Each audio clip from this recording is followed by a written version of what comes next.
G'day, Shane here from Mining Grape TV, and thank you for joining me at my home bar. But more importantly, thank you for helping me spread McLaren Vale wines to the world.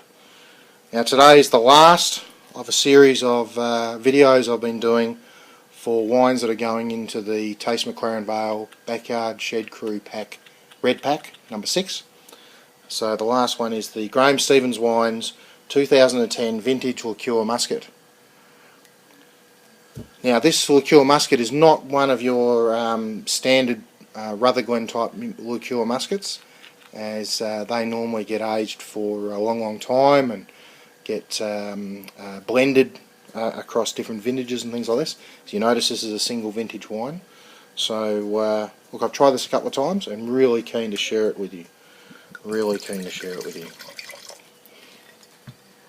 It's not the thick viscous fluid again that you might get of the Rutherglen liqueur muskats, but it's certainly got that muscat colour and some wonderful aromas coming off it now.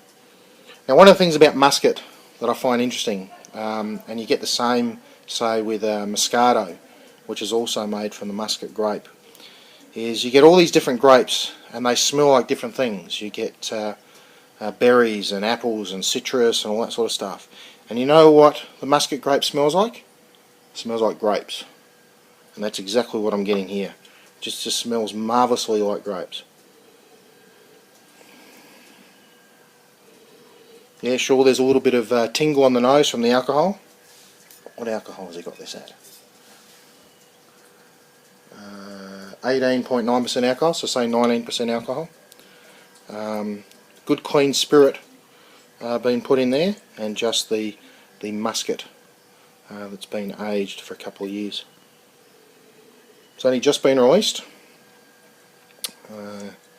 and lucky to be able to get my hands on it, I think, because I think I'll be walking out the door very quickly from a Graham cellar door. So if Graham or Caroline are watching, thanks guys.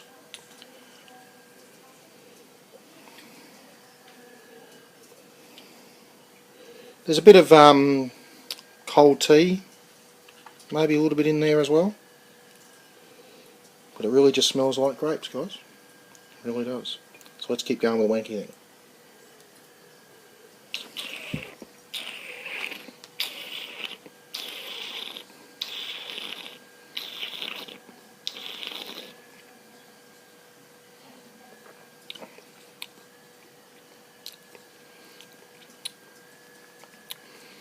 That's really nice. Good clean fruit. I get a little bit of textural mouthfeel, so I suspect there's been some grape skin contact in this wine for a while. But yeah, good clean. Plenty of acid there. There's plenty of sugar. Don't get me wrong, there is plenty of sugar in this wine, but there's plenty of acid. Now why do I talk about the acid here before the sugar? And that's really because the mouth, at the end of that mouthful of this liqueur muscat, the palate is cleansed by the acid. My mouth has almost been wiped clean of all the sugar, and again my mouth is salivating, ready for the next mouthful. Okay, and that's important, because if all you get is sugar all the time, you and your palate get sick of just having that sugar hit all the time, and it becomes what's called cloying on the palate, and takes away from that enjoyment. So the wonderful acid in this wine, which gets you ready for some more, so I might just do that.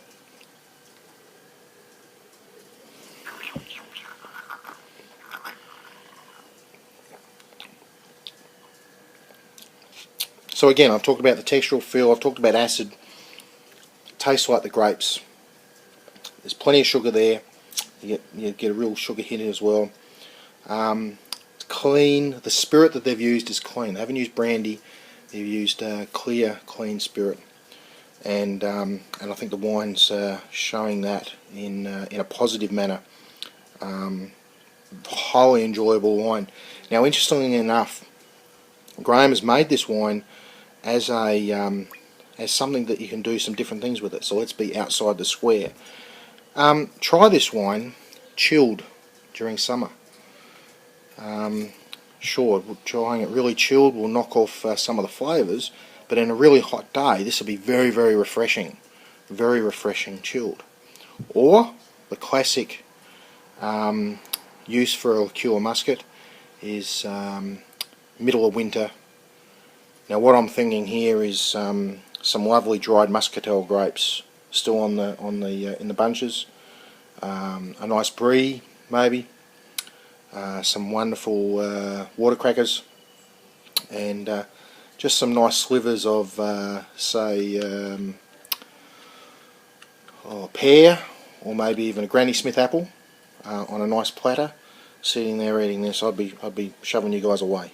Okay, I want all that stuff, and I want this with it as well, just for me. This is definitely something worth checking out, and I think quite a good pairing to that after dinner cheese. Maybe even a cream brulee. What do you call it? Brulee. Nearly got that wrong, didn't I? But no, very nice. Very nice. I look forward to keeping on consuming this after the video is finished. So look, that's all we have time for Grape TV today. Hope you've had a great time. I've certainly had a great time sharing this with you, and we'll see you next time. See you later.